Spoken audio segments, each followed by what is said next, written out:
There is a particular kind of suffering that visits people who have spent years pursuing holiness, not the suffering of those who struggle with obvious sin or rebellion against God, but the suffering of those who have done almost everything right and yet still feel impossibly distant from the heaven they have been striving toward their entire lives. This is the crisis of the almost holy person. Let me ask you something gently. Have you ever looked at your spiritual life and seen a pattern of faithfulness, regular prayer, consistent service, genuine effort to grow in virtue, and yet felt a hollowness at the center of it all? Have you ever noticed that the closer you seem to get to holiness by external measures, the further you feel from God internally? If so, you are standing in a place where many sincere souls find themselves trapped. A place where everything looks right on the surface, but something essential is missing underneath. A place where you have climbed so far up the spiritual ladder that you cannot see the ground anymore, but you still cannot touch heaven. This is not a problem of effort. You have already given that. This is not a problem of knowledge. You have already acquired that. This is not even a problem of sincerity. You genuinely desire God more than anything else. The problem is something deeper, something more subtle, something that Saint Faustina Kowalska understood from lived experience. The almost holy person is often separated from God not by what they lack, but by what they still hold on to. Not by their failures, but by their unwillingness to surrender the last hidden thing they are using to maintain control over their relationship with God. And that last thing, that final barrier between the soul and complete union, is almost always the same: the need to feel worthy before approaching divine mercy. Most people assume the path to holiness is a path of accumulation. Accumulate virtue, accumulate good works, accumulate spiritual disciplines, accumulate enough merit, enough purity, enough strength that you finally become the kind of person God can accept, embrace, use. But Faustina discovered something that shattered this assumption completely. She discovered that the almost holy person, the one who has accumulated so much, tried so hard, sacrificed so deeply, is often the furthest from heaven precisely because all that accumulation has become a substitute for the one thing God actually desires: complete, unconditional trust in His mercy. Have you ever noticed that the people who struggle most with accepting God's mercy are not the obvious sinners, but the dedicated faithful? The ones who have spent years trying to earn God's love through their efforts. The ones who measure their relationship with God by how well they are performing rather than by how deeply they are trusting. This is the trap of the almost holy life, and it is a trap that feels like righteousness. It looks like dedication. It appears to be exactly what God wants, but underneath it is still self-reliance dressed in spiritual clothing. It is still the soul trying to approach God on its own terms, through its own strength, by its own merit. Instead of approaching Him as a beggar, approaches mercy, empty-handed, desperate, with nothing to offer but need. Faustina understood this because she lived it. She was a nun who experienced visions of Christ, who received extraordinary graces, who was chosen to be the messenger of divine mercy to the entire world. By every external measure, she was holy. She prayed constantly, she suffered willingly, she obeyed completely, she loved deeply. And yet she describes again and again in her diary moments of feeling utterly distant from God, moments when all her efforts seemed to produce nothing but dryness, moments when, despite doing everything right, heaven felt impossibly far away. Why? Because God was not interested in her almost holiness. He was interested in her complete surrender. And as long as she held on to even the smallest thread of self-sufficiency, even the smallest belief that her efforts, her virtue, her dedication were what made her worthy of His love, she could not enter the fullness of union He desired to give her. This is the crisis of the almost holy person. They have climbed so high that they cannot see how the last step is not upward at all, but downward. Not more effort, but less. Not more striving, but surrender. Not proving themselves worthy, but admitting they never will be, and trusting that God's mercy is enough anyway. Let me ask you honestly, what are you still holding on to in your relationship with God? What is the last thing you are using to feel like you have some control, some contribution, some reason to be accepted? Is it your prayer life, your service, your purity? your knowledge, your suffering, your consistency, whatever it is, that thing you point to when doubt whispers that you are not good enough, that thing you use to reassure yourself that you are making progress, that thing you secretly believe, makes you valuable in God's eyes. That is the barrier. That is what stands between you and the heaven you have been seeking. Not because God rejects your efforts, but because He desires something deeper than effort. He desires trust. Complete, unreserved, reckless trust in mercy that has nothing to do with your worthiness and everything to do with His limitless love. Faustina spent her entire spiritual life learning this lesson, and she learned it not through success but through repeated failure, not through achieving holiness, but through discovering that no amount of achievement could ever make her worthy, and that worthiness was never the point. The point was mercy, always mercy. Infinite, unconditional, incomprehensible mercy that does not wait for you to become good enough, that does not require you to prove yourself, that does not measure what you bring, that simply gives because giving is what love does. And the almost holy person, the one who has tried so hard, sacrificed so much, climbed so far, often misses this completely, because they are still operating in the economy of merit, where love must be earned, where acceptance must be deserved, where heaven must be achieved through sufficient effort. But divine mercy operates in a completely different economy, the economy of gift, where nothing is earned because everything is given, where the only requirement is empty hands willing to receive, where the greatest saints are not those who achieved the most, but those who trusted the most deeply that God's love was enough to cover every insufficiency, every failure, every gap between who they are and who they long to be. This is why the almost holy person still feels far from heaven, not because they lack virtue, not because they have not tried hard enough, but because they are still trying, still striving, still believing deep down that heaven is something they must reach through their own strength rather than something they must receive through simple, childlike trust in mercy. And until that belief breaks, until the soul finally exhausts itself trying to be worthy, and collapses into the arms of mercy with nothing left to offer but need, heaven will remain distant, not because God is withholding it, but because the soul is still withholding the one thing required to receive it, complete surrender to love that gives without measuring, forgives without counting, embraces without conditions. Faustina's message to the almost holy person is both challenging and liberating. Stop trying to earn what has already been freely given. Stop measuring your progress as if holiness were something you achieve rather than something you receive. Stop approaching God as a servant, hoping to prove their value, and start approaching Him as a child, trusting their Father's love. This is not permission for laziness. It is not an excuse to stop growing.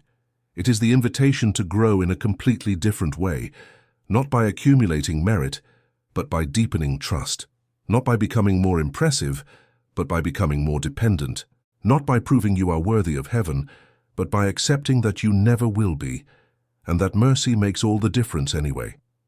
There is a particular kind of exhaustion that only the dedicated faithful experience. It is not the exhaustion of physical labor or emotional strain. It is the exhaustion of trying to maintain a level of spiritual perfection that always seems just out of reach, no matter how much effort you pour into it. You pray more, and it still feels insufficient. You serve more, and it never feels like enough. You sacrifice more, and the gap between who you are and who you think you should be only seems to widen. You read the lives of the saints and feel simultaneously inspired and crushed, inspired by their example, crushed by the comparison that shows you how far you still have to go. Have you ever felt this? Have you ever noticed that the more you grow in your spiritual life, the more aware you become of your imperfections? Have you ever wondered why increased faithfulness sometimes produces not greater peace, but greater anxiety about whether you are doing enough, being enough, loving enough? This is the exhaustion of the almost holy life. And it is exhaustion that Faustina knew intimately. Her diary is filled with moments where she describes the weight of trying to be perfect, the burden of measuring herself against an impossible standard, the discouragement of failing again and again despite her best efforts. But what makes Faustina's experience different from those who remain trapped in this exhaustion is that she discovered something most people never find. The exhaustion itself is the gift. It is not a sign that you are failing. It is the necessary breaking that prepares the soul to receive what it could never achieve. Because God does not want your perfection. He wants your trust. And trust is only truly tested when you have exhausted every other option. When you have tried everything you know to do and it still is not enough. When you have given everything you have to give and you are still empty. When you have climbed as high as your strength will take you and heaven is still out of reach. This is the moment most people interpret as failure. The moment they conclude they are not cut out for holiness. The moment they either give up entirely or double down on their efforts with even more desperate intensity. But Faustina understood this moment differently. She saw it as the threshold, the place where the soul finally stops trying to approach God through its own strength and begins to understand what mercy actually means. Let me ask you something from the heart. What would happen if you stopped trying to be worthy, not stopped trying to grow, not stopped pursuing holiness, but stopped believing that your worth before God depends on your spiritual performance? What would happen if you approached Him tomorrow not with an account of everything you have done right, but with empty hands and a simple admission, I am not enough, I will never be enough, but I trust that your mercy is.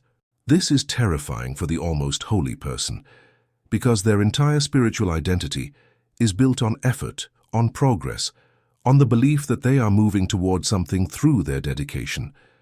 To let go of that, to admit that all the effort, all the progress, all the dedication still leaves them utterly dependent on mercy, feels like failure. But it is not failure. It is the doorway, the only doorway that actually leads to heaven. Because heaven is not reached by those who are almost holy.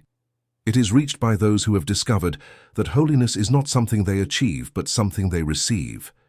It is received from a God whose love does not wait for you to become perfect, but meets you exactly where you are, in your insufficiency, in your exhaustion, in your need, and says, "This is enough, you are enough, not because of what you have done, but because I love you."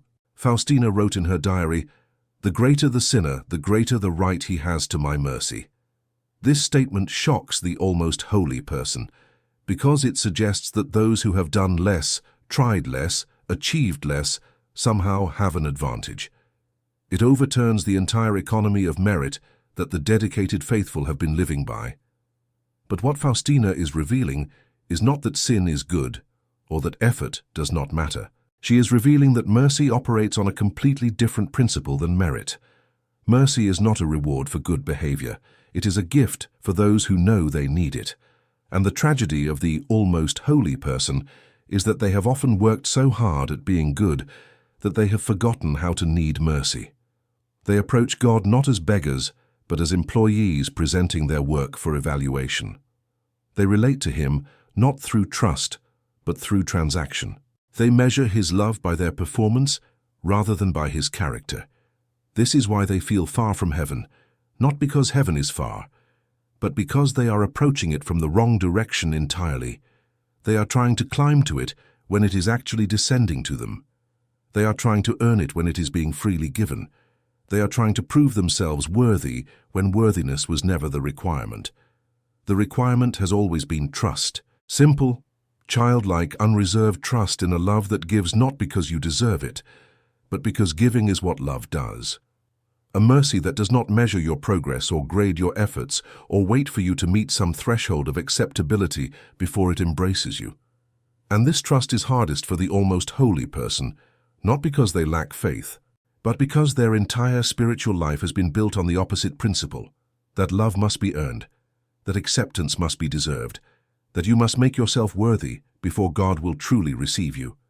So they keep trying, keep striving, keep measuring, keep exhausting themselves in pursuit of a holiness that remains perpetually out of reach, never realizing that the distance they feel is not between them and heaven, but between them and surrender, between their efforts and trust, between their work and rest in mercy. Faustina's message is an invitation to stop running and start resting, to stop proving and start trusting, to stop accumulating merit and start receiving mercy, not as a last resort after you have tried everything else, but as the first resort, the foundational reality the truth that changes how you approach everything else in your spiritual life. Because when you start from mercy, when you anchor yourself in the truth that you are loved not because of what you do, but because of who God is, everything changes. Prayer becomes conversation instead of performance. Service becomes love instead of obligation. Virtue becomes response instead of requirement. Failure becomes opportunity instead of condemnation. And heaven, which felt impossibly distant when you were trying to reach it through your own strength, suddenly feels as close as your next breath. Because it was never waiting for you to become worthy. It was only waiting for you to stop trying to be and start trusting that mercy makes you worthy already. There is a moment in Faustina's spiritual journey that reveals everything about why the almost holy person struggles. It is a moment where Jesus speaks to her about souls who are close to him in practice but distant in heart. Souls who do everything right externally but are missing the internal reality that makes all the external practices meaningful. Jesus tells her that these souls grieve him more than outright sinners, not because their efforts are worthless, but because their hearts are hardened by self-righteousness. They have become so focused on their own spiritual achievements that they have lost sight of the mercy that makes those achievements possible in the first place. Have you ever noticed this tendency in your own heart? The tendency to take credit for your progress, to feel slightly superior to those who are not as dedicated, not as disciplined, not as advanced in their spiritual life. To approach God with a subtle pride that whispers, "At least I am trying. At least I am making an effort. At least I am not like those who have given up entirely." This is the poison at the heart of the almost holy life. It is so subtle you can practice it for years without recognizing it. It masquerades as zeal, as dedication, as love for God. But underneath it is still pride. The pride of the self-made soul, the pride that believes you have contributed something essential to your salvation. The pride that cannot fully surrender, because surrender would mean admitting you were never in control to begin with. And this pride creates a barrier that is almost impossible to break through from the outside. Because the almost holy person has invested so much in their spiritual identity that questioning it feels like questioning everything. Letting go of the belief that their efforts matter feels like letting go of meaning itself. But Faustina learned, through repeated humiliations, through failures that shattered her self-image, through graces that came precisely when she least deserved them, that the meaning was never in her efforts. The meaning was in mercy, always mercy. The mercy that loved her before she did anything right, the mercy that sustained her when she did everything wrong, the mercy that was not waiting for her to become worthy, but was actively working to bring her into union despite her unworthiness. This is what Jesus was trying to teach her. And through her, what he is trying to teach every almost holy person who reads her diary, that the spiritual life is not a ladder you climb through your own strength, but a gift you receive through complete dependence on divine mercy. Let me ask you something that might make you uncomfortable. Do you secretly believe that God loves you more when you are performing well spiritually? Do you catch yourself feeling more confident in prayer after a good day and more reluctant after a bad one? Do you measure God's disposition toward you by your recent track record rather than by his unchanging character? If so, you are still operating in the economy of merit.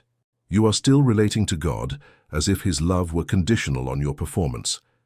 And that conditional relationship, no matter how hard you work within it, will always leave you feeling distant from heaven. Because conditional love, by definition, creates distance. It creates the constant anxiety of wondering if you are doing enough, being enough, maintaining the standard required to keep the love flowing. But mercy does not work that way. Mercy is not God's response to your good behavior. Mercy is his nature. It is what he is. And it flows toward you not because you earned it, but because he is merciful, which means it flows whether you are succeeding or failing, progressing or regressing, strong or weak, faithful or faltering. The only thing that can block mercy is refusing to receive it, and the almost holy person often refuses without even realizing it. They refuse by insisting on earning what is being freely given. They refuse by maintaining the belief that they must make themselves worthy first. They refuse by holding on to the last shred of self-sufficiency that whispers, "I can do this. I can make myself acceptable. I can reach holiness through enough effort." This refusal is not malicious, it is often sincere. The almost holy person genuinely believes they are honoring God by trying so hard. They think their striving proves their love. They imagine that God is pleased by their relentless effort to improve. But what if God is not pleased by relentless effort? What if He is pleased by trust?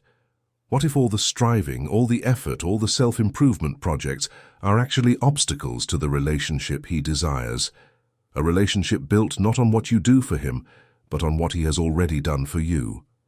Faustina discovered this when Jesus told her repeatedly in her visions, "I do not need your great deeds. I need your trust." This statement confounded her at first. She was a nun. Her entire life was structured around great deeds, prayer, sacrifice, service, obedience. How could God not need those things? But gradually she understood. God does not need your great deeds because He is not lacking anything you could provide. He desires your trust because trust is what allows Him to give you everything He has. Trust opens the soul to receive. Striving closes it by insisting the soul must produce. This is why the almost holy person feels far from heaven. They are so busy producing that they have forgotten how to receive. They are so focused on what they are giving God that they cannot see what He is trying to give them. They are so committed to proving their worth that they cannot rest in the worth He has already declared over them. And heaven is not a destination you reach by producing enough. It is a reality you enter by receiving completely, by opening your hands, by emptying yourself of the illusion that you ever had something to bring, by trusting that mercy, infinite, incomprehensible, unearned mercy, is enough to cover every gap, every failure, every insufficiency that your striving was trying to compensate for. This is the message Faustina lived and died to communicate, that no amount of striving will ever make you worthy, and worthiness was never the requirement. The only requirement is trust. Trust that throws itself on mercy without reservation. Trust that stops trying to justify itself and simply receives what is given. Trust that approaches God not with achievements to present, but with emptiness to fill. When the almost holy person finally understands this, when they finally exhaust themselves trying to earn what cannot be earned, and collapse into the arms of mercy, with nothing left but need, that is when heaven stops feeling distant. Not because they changed, not because they finally became good enough, but because they finally stopped trying to be, and started trusting that God's love was enough all along. The transition from striving to surrender is not gentle. It feels like death, because in a very real sense, it is death. The death of the self-made spiritual identity, the death of the belief that you are in control of your relationship with God, the death of the pride that insists you must contribute something essential to your salvation. Faustina describes this death again and again in her diary. Moments where everything she thought she knew about holiness collapsed. Moments where all her efforts seemed to produce nothing but failure. Moments where God allowed her to see herself so clearly, her weaknesses, her fears, her hidden pride, that she could no longer maintain the illusion of almost holiness. These moments felt like abandonment, like God was withdrawing precisely when she needed Him most, like all her dedication had been for nothing, like she was further from heaven than when she started. But what was actually happening was something far more profound. God was removing every false support so the soul could learn to stand on mercy alone. He was stripping away every source of confidence except trust. He was breaking the almost holy identity so the truly holy identity, the one that knows it is holy only because it is loved, not because it is worthy, could emerge. Have you experienced this breaking? Have you had seasons where everything you built your spiritual life on seemed to crumble, where prayer became dry, where service felt meaningless, where even your most sincere efforts at virtue exposed hidden selfishness underneath? Most people interpret these seasons as failure, as proof they are regressing, as signs they are disappointing God. And so they respond by trying harder, doubling their efforts, pushing themselves to restore what feels lost. But what if these seasons are not failure but invitation? What if God is not disappointed, but purposeful in allowing this collapse? What if He is creating the exact conditions necessary for you to finally stop trying to earn His love and start trusting it? This is what Faustina discovered. The moments that felt most like abandonment were actually the moments of deepest intimacy, because God was loving her enough to refuse to let her settle for almost holy. He wanted complete union, total surrender, the kind of relationship that is only possible when every false foundation has been removed, and the soul stands on mercy alone. And mercy, Faustina learned, is the only foundation that never collapses, because it does not depend on your performance. It does not fluctuate with your failures. It does not withdraw when you disappoint. It simply is, constant, reliable, unchanging, regardless of what you bring or fail to bring to the relationship. When you build your spiritual life on mercy rather than merit, failure stops being catastrophic, because failure does not change mercy. It only creates more opportunity to experience it. Sin stops being the ultimate tragedy, because mercy is designed specifically for sinners, and the more deeply you understand your need for it, the more profoundly you can receive it. This is why Jesus told Faustina that the greater the sinner, the greater the right to mercy. Not because sin is good, but because recognizing your need for mercy is the doorway to receiving it. And those who are almost holy, who have worked so hard to minimize their need, to prove their sufficiency, to demonstrate their worthiness, often have the hardest time walking through that doorway. They stand at the threshold of mercy but cannot enter because their hands are full of achievements, full of efforts, full of carefully maintained spiritual credentials that they believe make them acceptable. And mercy requires empty hands. It requires the humility to admit you need what you cannot earn. It requires the courage to trust that God's love is not conditional on your performance. Let me ask you one more time. What are you still holding on to? What achievement, what virtue, what spiritual practice are you using to reassure yourself that you are worthy of God's love? Whatever it is, that is what stands between you and heaven. Not because God rejects it, but because holding on to it prevents you from receiving what He wants to give you, a love that has nothing to do with your worthiness and everything to do with His mercy. Faustina's entire message can be summarized in one phrase: trust in divine mercy. Not trust in your own holiness, not trust in your spiritual progress, not trust in your ability to eventually become good enough.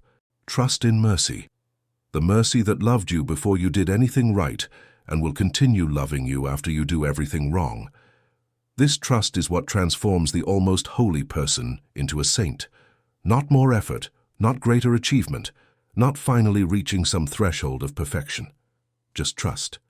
Simple, complete, unreserved trust in a love that gives because giving is its nature, that forgives because forgiving is its delight, that embraces because embracing is what it has always wanted to do.